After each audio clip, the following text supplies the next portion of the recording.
On enchaîne sur le plateau de Sportmac TV. Après la bonne échappée, eh bien, on revient sur terre, même sur gravier, je dirais même, avec la pétanque et le jeu provençal. C'est le championnat du monde organisé très bientôt à Dijon.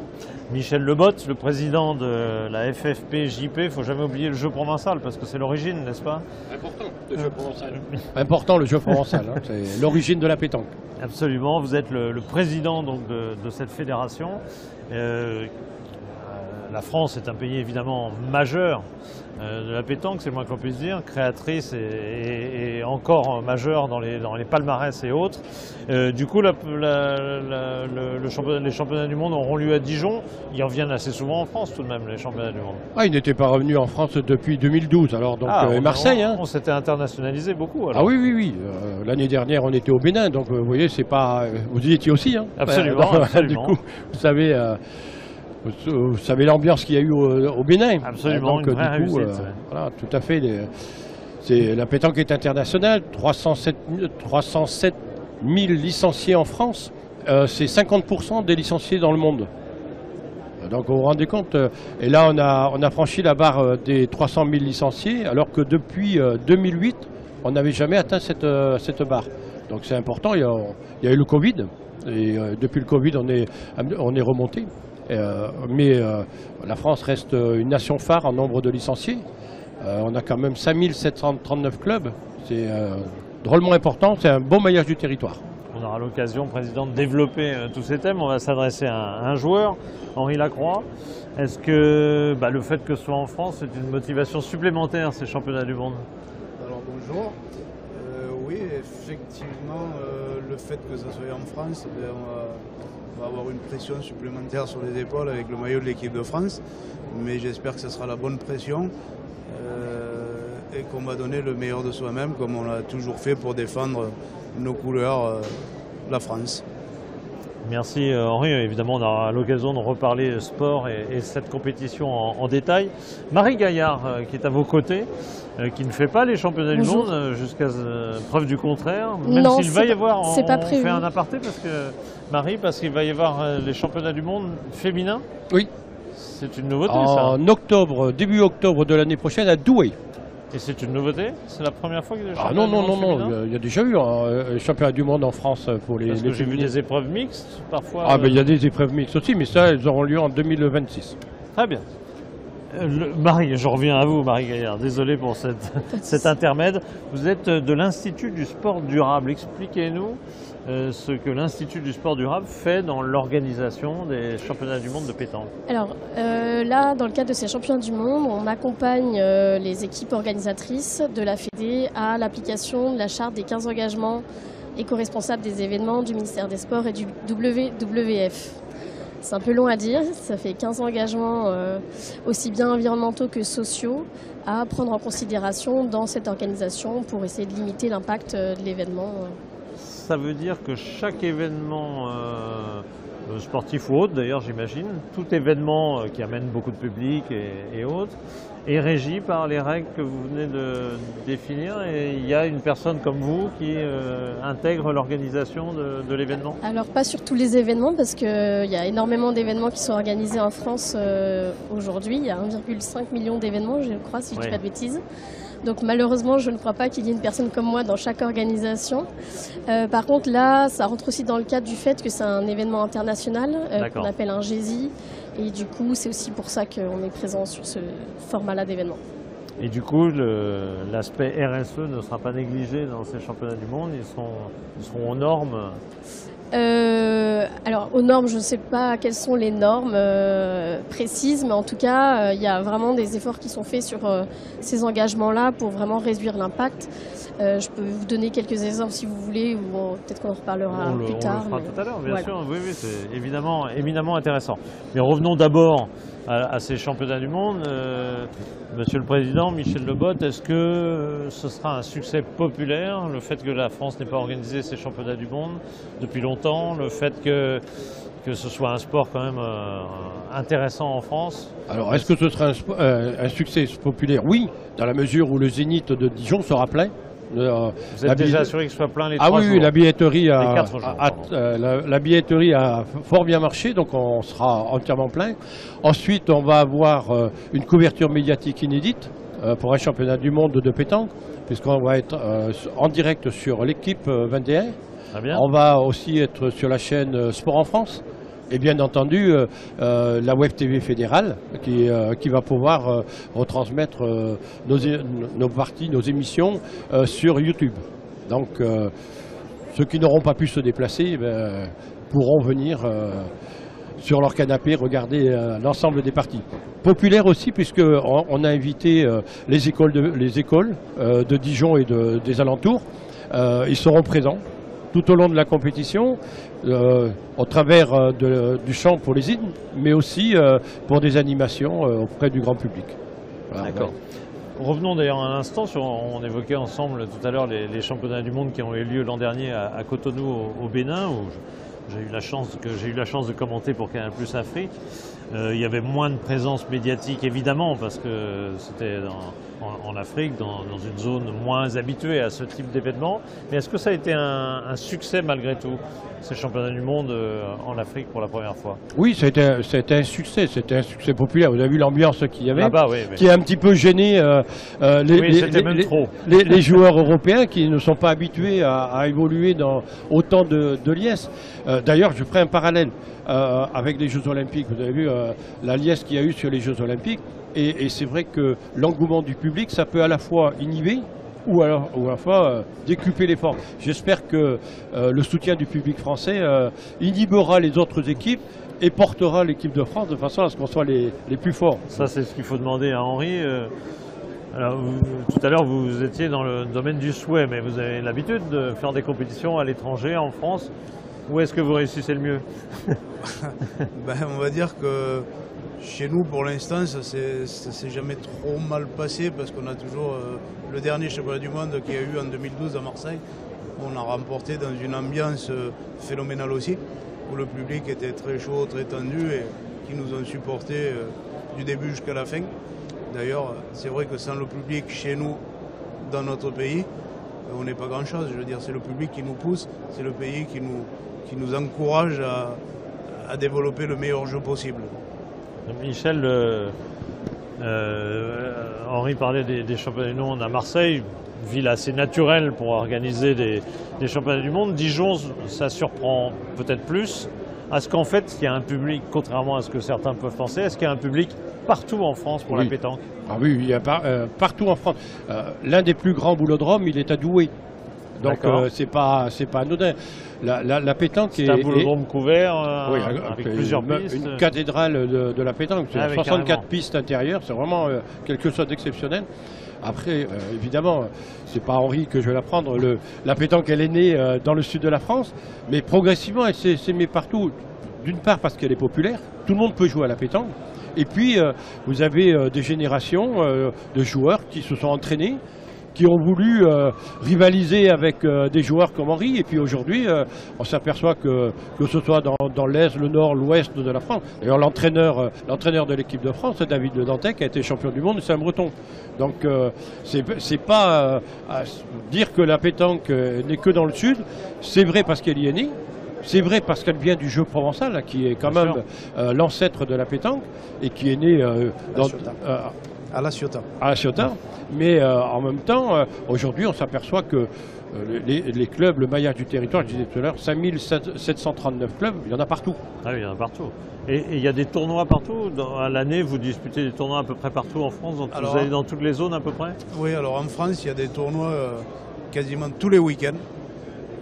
Dès qu'on atteint, on va dire, mois de juin, juillet, août, il y en a pratiquement tous les jours.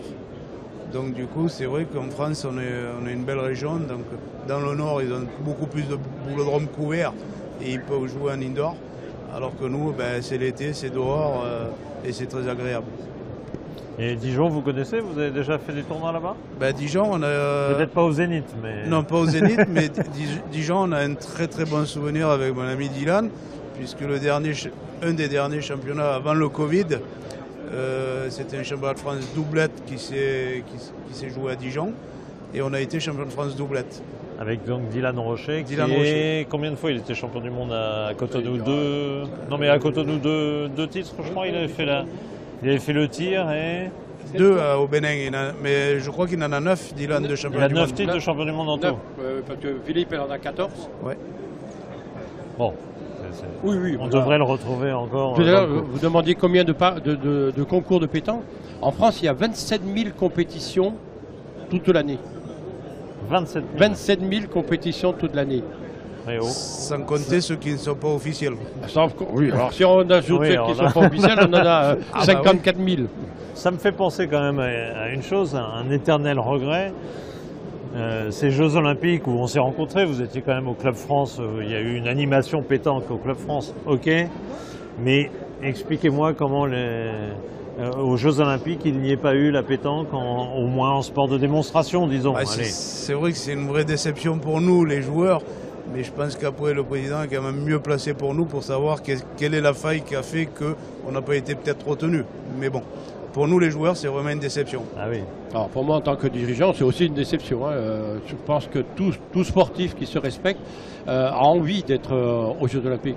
Qu'est-ce qui a fait qu'on n'était pas aux Jeux Olympiques? Certainement parce que, certes, la pétanque, elle a 100 ans, mais on est sport de haut niveau depuis 20 ans, depuis 2004. Et donc, il nous a manqué peut-être de la structuration, du lobbying et de l'apprentissage de ce que c'est que le sport de haut niveau dans tous les pays. Tous les pays, par exemple, au moment où on a candidaté, n'étaient pas reconnus par leur comité olympique. Ah oui. Et donc, du coup, Les fédérations Tout à de fait. pétanque n'étaient pas reconnues par leur comité olympique à fait. dans beaucoup de pays. D'accord. tout à fait. Et donc, du coup, quand il faut voter Eh pour l'entrée d'un sport et que les pays qui le pratiquent ne votent pas, c'est quand même relativement difficile. Et je disais tout à l'heure, la France, c'est quand même la moitié des licenciés dans le monde. Quoi. Parce que puisqu'on est sur ce sujet, on peut parler de l'internationalisation de la pétanque. La France est toujours le pays numéro 1, c'est vrai, mais enfin il y a les Européens autour, les pays autour bien sûr qui sont performants. J'ai vu au Bénin des performances d'abord des locaux, des Béninois, les Ivoiriens, les Burkinabés également, Burkinabés, et puis tout à fait. au-delà de l'Afrique, la Thaïlande qui a fait combien? 3 médailles Deux champions du au monde. moins 3 médailles Tout à fait. facilement. Ouais. Donc Et- est-ce qu'on est en présence maintenant réellement d'un sport international avec la pétanque? Ah bah bien sûr, oui, c'est sûr que c'est un sport international. Comme on dit, la France, de toute façon, a cette étiquette à chaque fois de favori dès qu'il y a un championnat du monde, dès qu'on est en concurrence avec les pays étrangers. Mais les pays étrangers, au jour d'aujourd'hui, ils arrivent à grands pas. Et il y a beaucoup de nations qui peuvent rivaliser avec les Français. Déjà tous les pays d'Afrique, la Thaïlande, le Cambodge, la Belgique, la Suisse, l'Italie, l'Espagne, je veux dire, il y en a beaucoup sur Et cette année, Madagascar. et Madagascar, bien sûr, il ne faut Oui. pas les oublier. Mais en plus, il y a 56, 57 nations, on va dire, au championnat du monde. On va dire qu'il y a 15 équipes qui peuvent répondre présent et vraiment pas être ridicule du tout, quoi. Et faire éventuellement des médailles.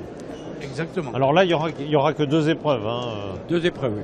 Le triplette masculin et le tir de précision féminin, dont Dylan est détenteur du titre. Donc il va défendre. Masculin, vous voulez dire? Masculin, pardon. Oui, oui. Masculin. Et Dylan va défendre son titre. Tout à fait. Donc c'est important. Alors qu'à triplette, la France n'avait pas gagné au Au Bénin. Bénin, ils n'ont pas gagné. C'était les Thaïlandais oui, qui avaient gagné. tout hein. à fait. C'est ça.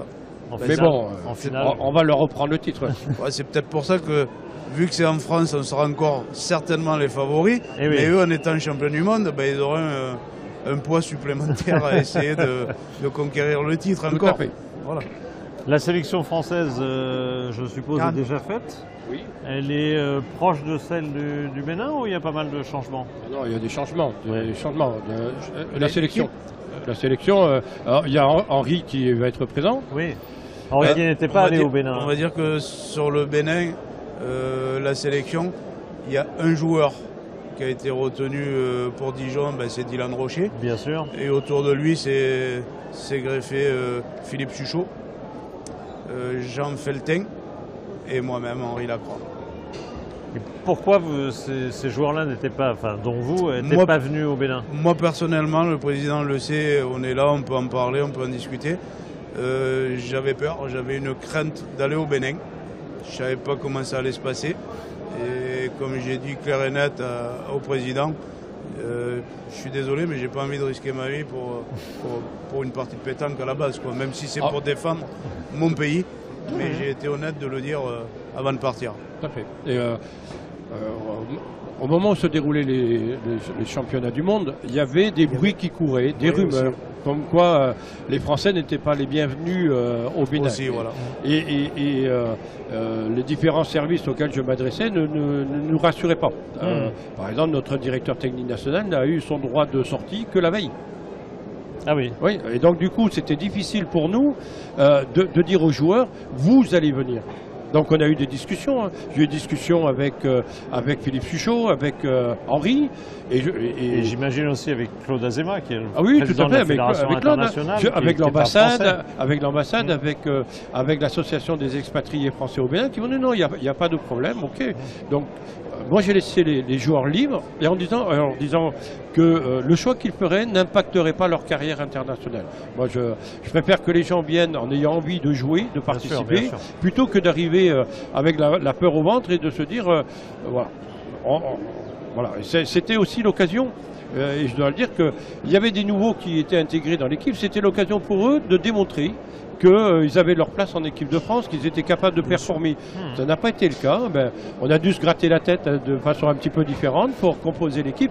Mais aujourd'hui, quand on regarde le palmarès des 4 joueurs, leur sélection, elle n'est pas usurpée, loin de là. Et puis en plus, il y avait un élément qui pour nous est important. Vous en avez parlé tout à l'heure. En France, il va y avoir de la pression. Et donc, on a besoin de joueurs d'expérience habitués à soutenir cette pression devant leurs adversaires, mais aussi devant le public. Donc, je pense que c'est aussi une forme de... Pour nous, pour moi en tant que président de la fédération, c'est aussi de respecter des joueurs qui ont porté le maillot. Voilà, et qui ont toujours donné le meilleur d'eux-mêmes.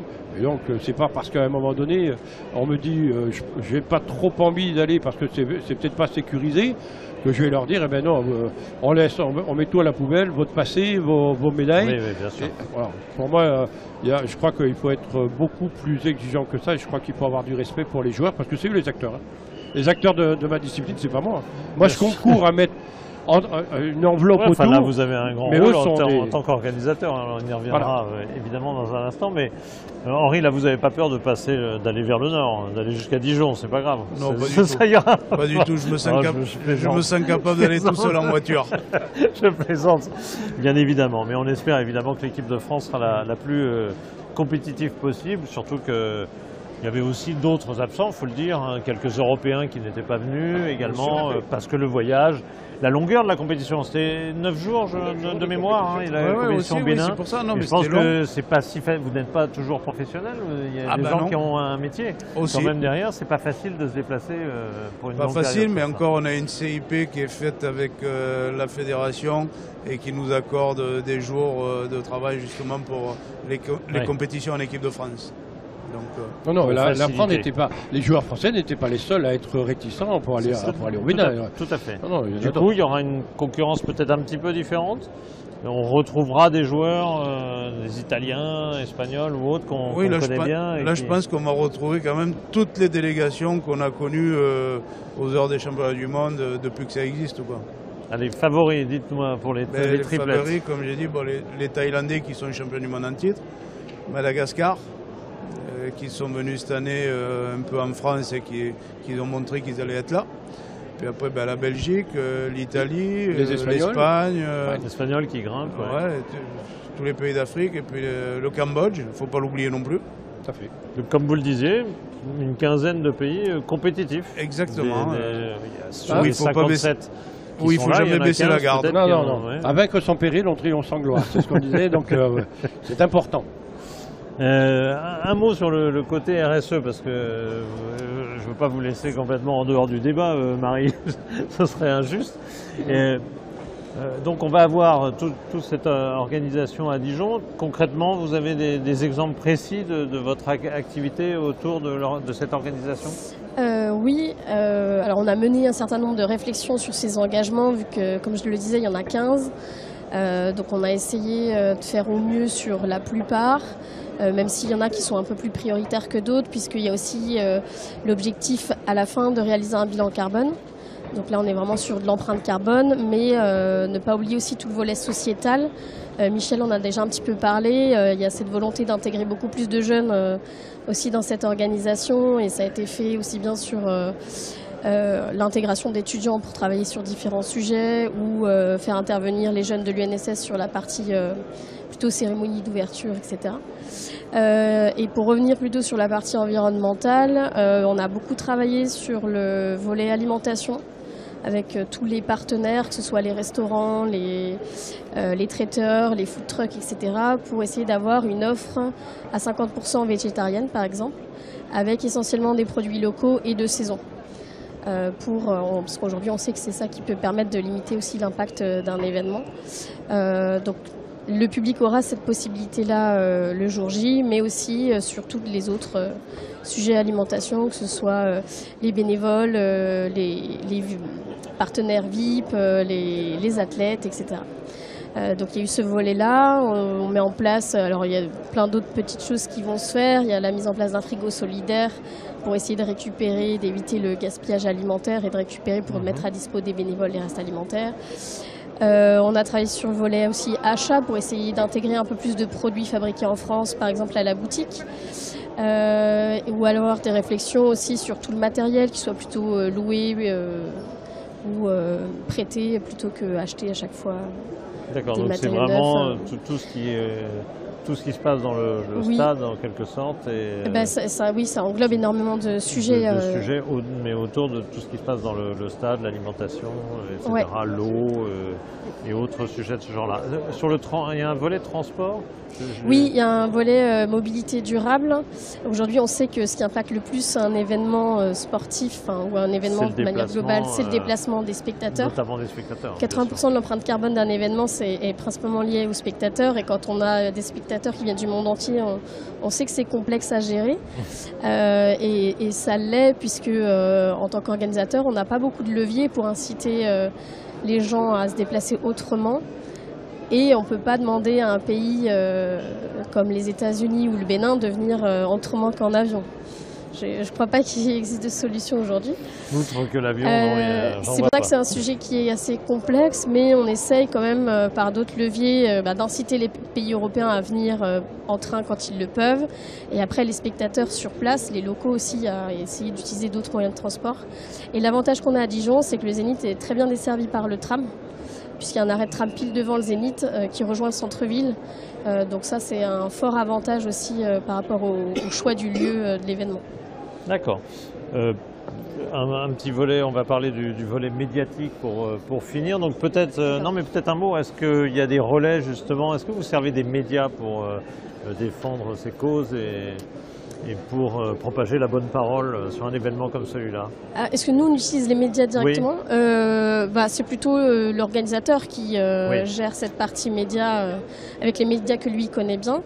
Après, oui, voir.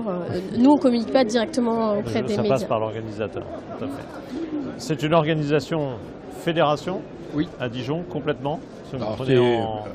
C'est sous l'égide de la Fédération internationale. Oui. Et donc c'est un travail collaboratif entre le CD21, le comité départemental 21 de la Côte d'Or et son président Alain Bourillon et la Fédération française avec ses services, ses différents services.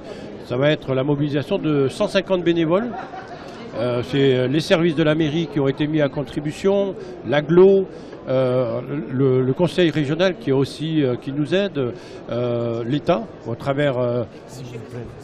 au travers de la DIGES et justement les subventions que l'on obtient dans le cadre de la DIGES sont soumises aux 15 engagements on va dire éco-responsables. Donc pour nous c'est une fédération, agréée par le ministère, c'est délégataire. Donc on a des missions de service public et une de nos missions de service public c'est de démontrer que nos événements peuvent être éco-responsables. Et vous avez de l'aide pour ça. Alors bien sûr, on vient de parler de l'Institut du sport durable, Mais pour les autres aspects, vous êtes aidé, il y a... Oui, on a des subventions des collectivités. Hein, aidé financièrement peut-être, mais le ministère des Sports vous guide aussi pour les différents... Le ministère des Sports, on n'est pas laissé à l'abandon, mais bon, après, le ministère des Sports donne des consignes, et après, nous, on doit les mettre en œuvre. Donc, ils ne sont pas là au quotidien, tous les jours. C'est pour ça qu'on s'est entouré de personnes qui ont l'habitude de ce genre de choses, parce que c'est vraiment nouveau pour les fédérations de prendre en compte ce volet éco-responsable. C'est pas simple. C'est des habitudes à prendre. C'est vrai qu'on se dit que la Terre sera toujours avec de l'eau, du soleil, puis on s'aperçoit que l'eau se raréfie, que le climat se dérègle. Donc on a aussi peut-être un geste à faire dans le champ de l'écologie, en particulier. Par exemple, ne plus mettre de bouteilles d'eau en plastique sur nos manifestations, travailler sur des fontaines à eau. Voilà, c'est tous ces petits gestes-là qui feront que la fédération et ses manifestations vont contribuer au maintien de notre planète. Alors pour conclure l'aspect médiatique, il sera visiblement très, très important autour de ces championnats du monde disputés en France. Tout à fait. Ah oui, on va être en direct sur... Donc en direct, c'est du 5 au 8 décembre. Du 5 au 8 décembre. Je suis pas sûr qu'on ait donné la date. Voilà. Mais du 5 au 8 décembre, on sera 4 jours. Voilà, 4 jours. Tout à fait. Pardon? 4 au 8, la compétition. Ah, ça commence au 4. D'accord. Ce sont 5 jours alors. Ouais. Et donc on va avoir les quarts de finale qui vont être en direct, on va avoir la finale qui va être en direct, que ce soit du tir de précision ou que ce soit de la triplette, des demi-finales. Donc on va quand même avoir une... Alors ça c'est sur l'équipe TV? L'équipe TV, sur Sport en France, hein, la chaîne du CNOSF, et bien entendu toutes les autres parties qui vont être diffusées par la Web TV fédérale. Alors la télé, petite question là-dessus parce que évidemment ça me concerne un tout petit peu. Est-ce que les joueurs sont conscients de la pression que représente la télé? Est-ce que la télé vous gêne? Je parle des micros, je parle des choses comme ça. Est-ce que par moment c'est une gêne pour vous ou vous arrivez à rester dans votre partie? Non, pas. Enfin, au début c'était vraiment très, très gênant parce qu'il y avait la pression, on y pensait à la télé. Puis après ça devient une habitude. Ça devient une habitude. Le seul petit bémol au jour d'aujourd'hui, c'est ils n'ont pas tous les mêmes appareils, ils n'ont pas tous les mêmes micros. Alors il y en a qui ont un pompon qui est beaucoup plus gros et puis on le voit, c'est un peu plus gênant. Il y en a, ils ont un boîtier qu'il faut mettre dans la poche et puis il est plus lourd que d'autres. Donc du coup on le sent. Mais au bout d'un moment, par rapport à la compétition, qu'on y est pris dans le jeu et qu'on a envie de bien faire, on oublie tout ça et puis on fait abstraction à tout ça. Et la pression médiatique est-elle pour vous un plus, je veux dire, au sens où c'est une fierté qui est de l'engouement et du monde, et une pression médiatique autour de la compétition? C'est une grande fierté déjà de défendre le maillot de l'équipe de France. Et justement, on compte sur le public pour qu'ils nous mettent vraiment une grosse pression. Parce qu'après, c'est ceux qui vont gérer vraiment la pression qui seront les meilleurs. Alors si on passe à côté de ça, tant pis pour nous. Mais je veux dire, s'ils nous mettent la pression, c'est à nous d'être forts et de leur montrer qu'on est là. Michel, je ne sais pas si c'est ensemble qu'on en parlait lorsqu'on était au Bénin et que ça bougeait un peu trop dans les tribunes et que certains joueurs se plaignaient. Mais je me demande si c'est pas avec vous qu'on disait, après tout, il faudrait qu'ils s'habituent et ça rend les choses plus vivantes. Je ne suis pas sûr. Je ne sais pas si c'est vous qui avez dit ça. Non, mais c'est logique. À Marseille, on a eu un public avec nous qui a été extraordinaire. Et qui bougeait. Ça bougeait, bon... Après, on va dire les spectateurs étaient assez loin du terrain. C'était peut-être pas pareil que le Bénin. C'est peut-être ça, ouais. Mais il y avait quand même une ambiance qui était très fou dans le public. À un moment donné, il y a eu même un petit manque de respect. On peut encore voir des vidéos au niveau de la Thaïlande qu'on avait joué contre. Quand il est allé pour tirer le Thaïlandais, ça a gueulé en même temps. Donc du coup, il s'est repris. Ça, c'est un manque de respect. Ouais. Mais je veux dire, on est chez nous en France et puis ça a gueulé vraiment très très fort. Alors, je dis au Bénin, c'est vrai que malgré la crainte de ne pas vouloir aller au Bénin par rapport à l'ambiance, par rapport à tout ça, mais si j'avais su à l'avance que ça se passait juste avec des cris, c'est là justement qu'on se dit dans la tête, ça aurait été sympa de défendre ce maillot de l'équipe de France avec cette ambiance-là. Je vous assure que vous auriez dû venir, Henri. Voilà. Je vous assure Henri a dit quelque chose d'important. Supporter son équipe, c'est aussi une question de fair play vis-à-vis de ses adversaires. C'est important. La pétanque, c'est pas du tennis. On ne demande pas le silence perpétuel. Mais quand les joueurs jouent de respecter le jeu. Et puis quand ils sont dans des phases où ils ne jouent pas, bah oui, chanter, applaudir, chanter la Marseillaise dans les tribunes, ça fait partie du sport, ça fait partie du spectacle. Et les joueurs, ben oui, ceux qui ont l'habitude et qui savent se mettre dans leur bulle vont faire abstraction de ça. Et puis les autres, ils vont peut-être couler. Donc c'est pour ça que je disais tout à l'heure que bon, j'espère que ça va transcender les joueurs français, que le public va être derrière, et puis qu'ils soient respectueux des autres, mais qu'ils leur fassent comprendre qu'on est là. Il y a 4 sur le terrain, plus... ce ne sera pas le 5e homme, mais le 15 millième homme là, dans les tribunes. En tout cas, pas d'inquiétude au niveau de l'expérience pour les joueurs de l'équipe de France. Je crois qu'entre Henri Lacroix, Philippe Suchot... Jean Feltin. Jean Feltin. Oui, et Dylan Rocher, je crois Rocher, qu'en termes d'expérience... qui a montré qu'il savait gérer la pression. Je crois qu'on... Ah là, mais on a 4 monstres, voilà, à eux de... Maintenant, c'est eux qui ont les boules en main, hein. Pas les cartes, ils ont les boules en main.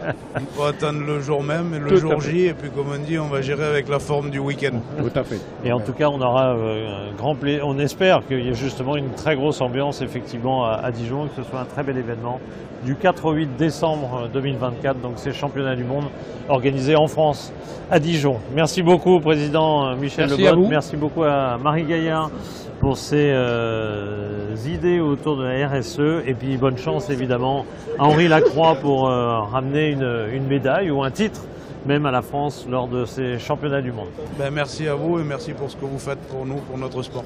Sport Mag, toujours sur la pétanque, très présent sur la pétanque. Merci à toute la régie et autres. Oui, c'est la dernière de la journée, alors je cite tout le monde, il n'y a aucune raison. Pascal Rioche, bien sûr, qui est le directeur de Sport Mag, Karine Albertus, qui a inspiré toutes ces émissions, et puis David Théophile à la production et Matteo Carducci en ce qui concerne la réalisation. C'était donc avec le partenariat de UCNOSF la dernière émission de la journée de Sport Mag TV. On vous donne rendez-vous tout simplement demain à 14 h pour la première de la dernière journée. Vous m'avez compris, ce sera demain jeudi demain à 14 h.